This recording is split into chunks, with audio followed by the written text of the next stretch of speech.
Hello guys, welcome back to my channel.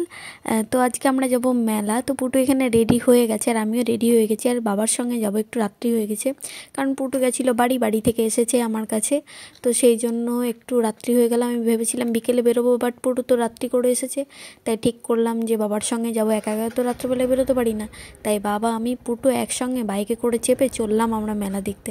আর এই যে আমি চেপে পড়েছি বাইকে। তো তারপর আমরা ফাইনালি চলে এসেছি মেলার মধ্যে। এটা ছিল আমাদের বাড়ির পাশেই মেলা, বেশি দূর নয়, জাস্ট 5 মিনিট দূরে আমার বাড়ি থেকে। তো ফার্স্টেই ঠাকুরের দর্শন আমরা করে নিচ্ছি এখানে। আর এটা আমাদের কান্দির ডোবের মেলা। যারা ভিডিওটা দেখছো কান্দি থেকে, তারা অবশ্যই একটা লাইক কমেন্ট শেয়ার করতে একদমই ভুলবে না, কারণ তোমরাও এখানকারই। যাই হোক, তো যেচে পড়ে আমি লাইক কমেন্ট নিচ্ছি না, যদি ভালো লাগে ভিডিওটা তবেই তোমরা দেবে।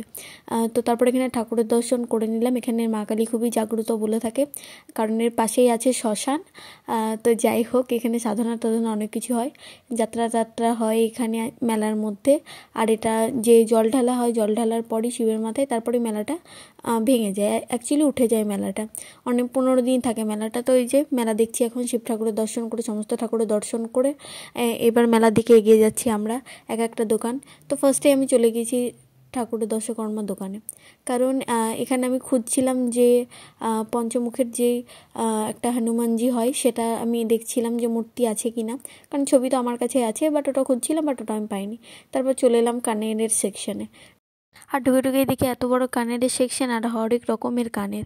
এই যে আমি পুটুর জন্যই মানে কানেরগুলো দেখছিলাম যে ছোটো কোনো ট্যাপ কানের পাই কিনা, বাট এই যে ঢুকে ওর জন্য কিনে নিয়েছি একটা মালা। ওর পছন্দ হয়েছিল, তো ওকে আমি দিয়ে দিয়েছি একটা মালার সেট, যেটা ও হাতে ধরে নিয়ে বসে আছে, ওর পছন্দ হয়ে গেছে।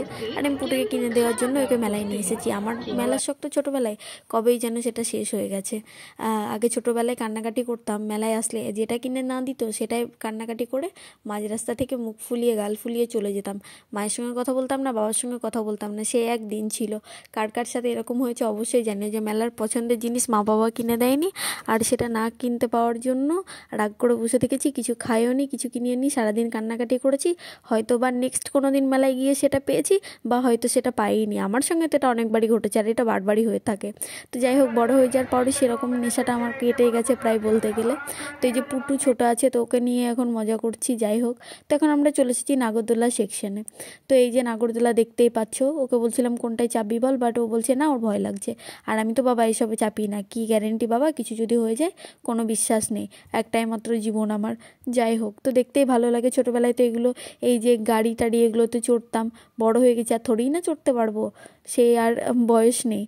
যাই হোক, তো তারপরে এই যে দেখতে পাচ্ছ নাগরদোলাটা দেখতে কত সুন্দর লাগছে। তো মন বলছিল চলো সামনে থেকে ঘুরে আসি, তো বললাম চল তোকে ঘুরিয়ে নিয়ে আসি, চাপবো না তো কী হয়েছে, দেখে তো আসি, সবাই তো চাপছে, আর দেখলে তো মজাই লাগে, তাই না? তো তার জন্য দেখার জন্য যাচ্ছি এদিকে। আর আমরা ভেবেছিলাম যে ওই যে কী একটা নাম, আমি ভুলেই গেছি এটার নাম কি। যাই হোক, ব্রেক ড্যান্স, জাস্ট লাইক এরকমই কিছু একটা বলে হয়তো। তো এখানে চাপবো ভাবছিলাম, বাট প্রচণ্ড লাইনে টিকিটের ভিড় ছিল, এত ভিড় ছিল যে কি বলবো। তো অত দেরি পর্যন্ত থাকার আমার কোনো ইচ্ছেও ছিল না মেলার মধ্যে, আর অত গ্যাঞ্জাম আমার পছন্দ হচ্ছিল না, এত ভিড় ছিল, সেজন্য বোনকে নিয়ে বেরিয়ে পড়লাম। তো তারপরে এই যে ওকে রিং কিনে দেওয়ার জন্য দেখছিলাম, তুই যে কী চাবি, রিং নিবি কি নিবি না। তারপরে চলে এলাম খাবার সেকশনে। প্রচণ্ড খিদে পেয়ে গেছিলো, বোন বললো আমি চিকেন মোমো খাবো। আমি বললাম ঠিক আছে চল, তোকে আমি চিকেন মোমোই খাওয়াচ্ছি, আজকে তোর দিন, তুই যা বলবি সেটাই আমি দেবো তোকে। তো তারপরে এখানে চিকেন মোমো নিয়ে নিয়েছি। তো যাই হোক, চিকেন মোমোটা খেতে খুবই সুন্দর ছিল, আর প্রচণ্ড গরম ছিল। তো এই যে ওকে চিকেন মোমো আমি দিয়ে দিয়েছি, ও খাচ্ছে। আর প্রচণ্ড গরম, তো আমি ওকে খাইয়ে দিচ্ছিলাম, বাট ও বললো আমি নিজেই খাবো। তো যাই হোক, ছোটো ছেলে, যেটা চাই সেটাই করতে দেওয়া ভালো, নিজের হাতে খেতে দেওয়া ভালো, তাই না? কতদিন আর হাতে ধরে খাবো, ওইসব ন্যাকাপোনা আমার পছন্দ হয় না। বড় হয়ে গেছে, নিজের হাতে খাও, স্পুন ফিডিং করানো একদমই পছন্দ হয় না, কারণ বাচ্চা বড় হওয়ার সঙ্গে সঙ্গে ওকে সমস্ত কিছু নিজের মতো করে করতে দেওয়া উচিত, হাতে ধরিয়ে না করানোটাই বেস্ট। তো তারপরে এই যে সবাই বলে উল্টো বাঙাল, তো আমি হচ্ছি সেটাই, খাবারের সামনে দিয়ে যাবো কি, খাবারের পিছন দিয়ে যাচ্ছি।